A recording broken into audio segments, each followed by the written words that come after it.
two thumb and palm of thumb first because they're easier, and then we'll do the one thumb because it's a little trickier, right?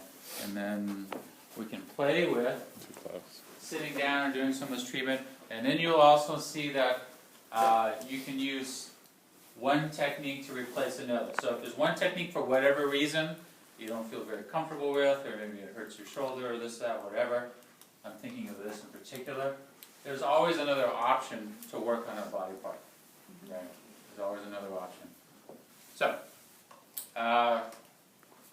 So far, what we've been doing is more broad-based contact. So more of our warm-up type techniques, right?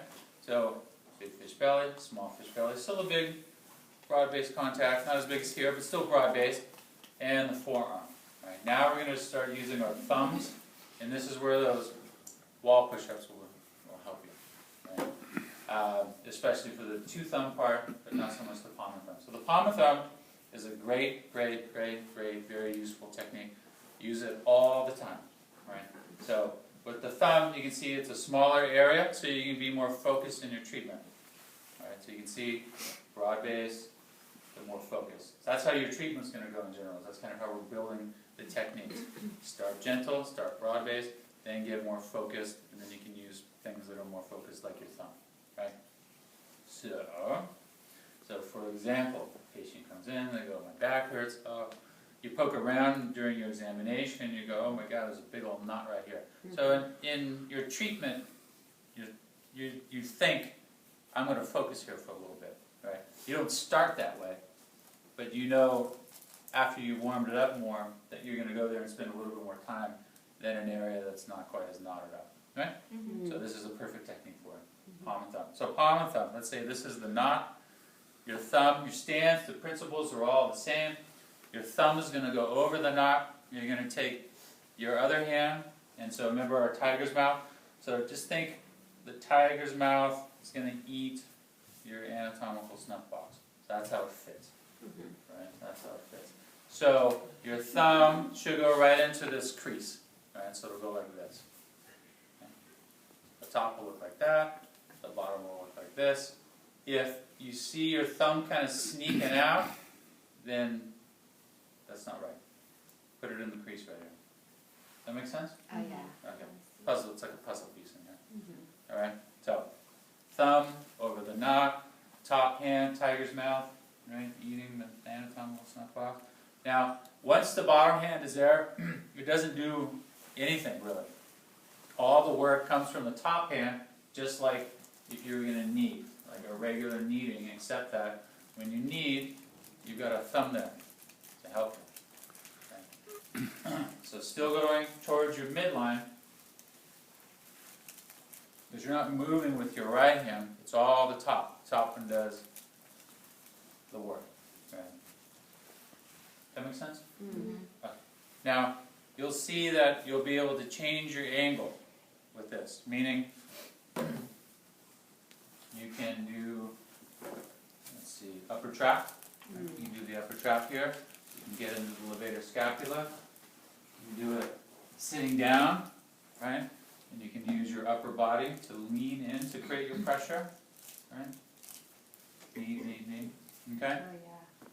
So, if you're up here and you're working, and you're going on the jaw G points or the inner UV, if you find that you start to lean too much, you have too big of an angle here, then you move down the table. You can see that it's going to fit, right? It's going to fit nicely for these bigger muscles here. You can change your angle to the QL. You can go around the SI joint. The palm and thumb is very useful in many places, right? Many places. So when you use it, when you practice it, I just want you to move around and see where it fits. Okay? So again, if it fits, you can use it. And it's very useful. Use it all the time. Now, because it's more focused on the thumb, the pressure is going to go into a smaller area, so they're going to feel it more, as opposed to being dispersed through a broad-based contact. Right? You still control your pressure. You can still have a gentle palm and thumb technique. You just control how much pressure you apply. So same principles. But just be a little bit mindful when you first do it, because it's automatically going to be more intense. So just make sure you start gently, and then you can practice how much pressure you can do or they can take. Does that make sense? Cool. Alright, that's palm and thumb. Easy to, anyways, useful. Useful is the word I'm using for. So, two thumb. Also very useful. So for the people that maybe the small fish belly felt a little goofy, like doing it this way, you can use your two thumbs instead. So two thumbs. You can do this a couple of ways. You can do it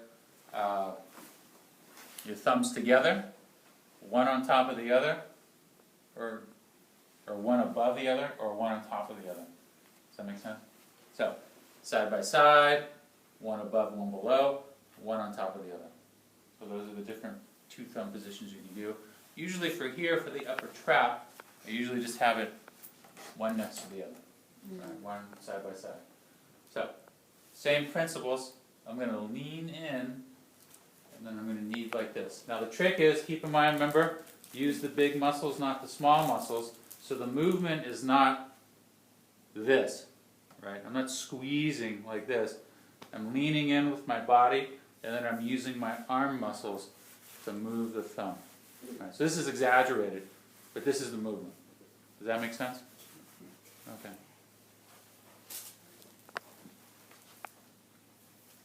So, lean in, using my upper body to create pressure. So again, I'm not doing a push-up to create the pressure. Leaning in, and then moving my arms, using the big stuff, not the small stuff. Okay. So this is another way that you can get to this area.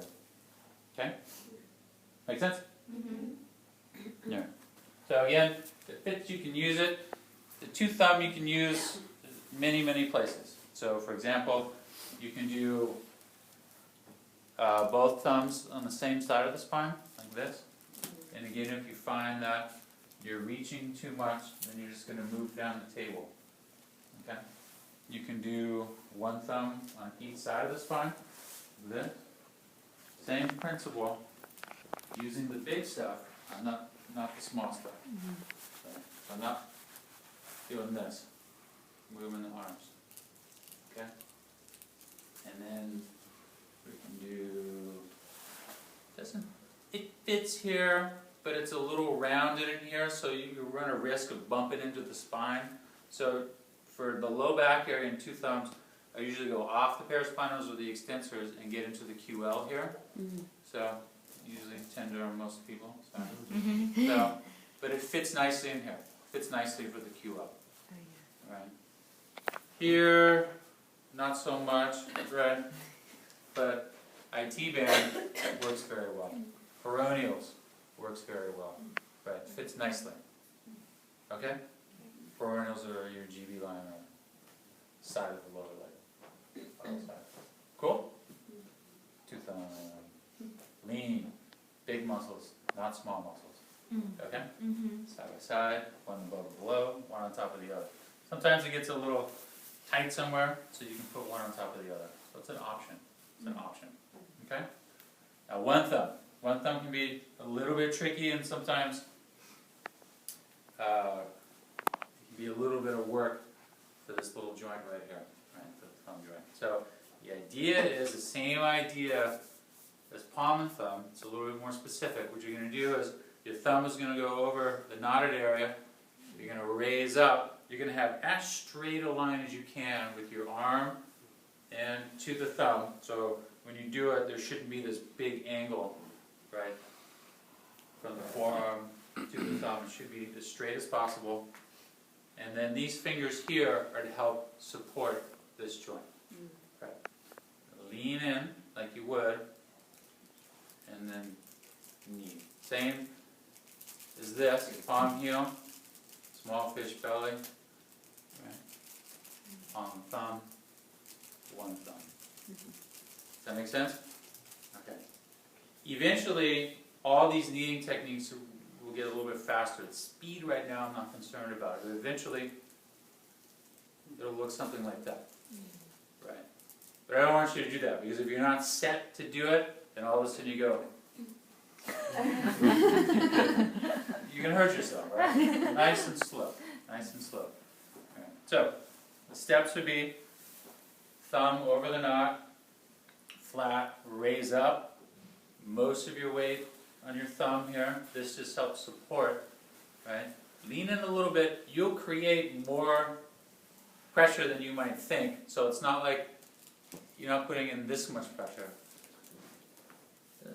Mild to moderate amount, right? In the knee. Right. Make sense? And the same thing, switch, right? Give it a break. Try to keep it straight, don't let it flare out, right? Protect that joint. Okay? Palm and thumb. 2 thumb, 1 thumb. All kneading techniques. Cool. Questions, concerns, anything? Because I'm here for you.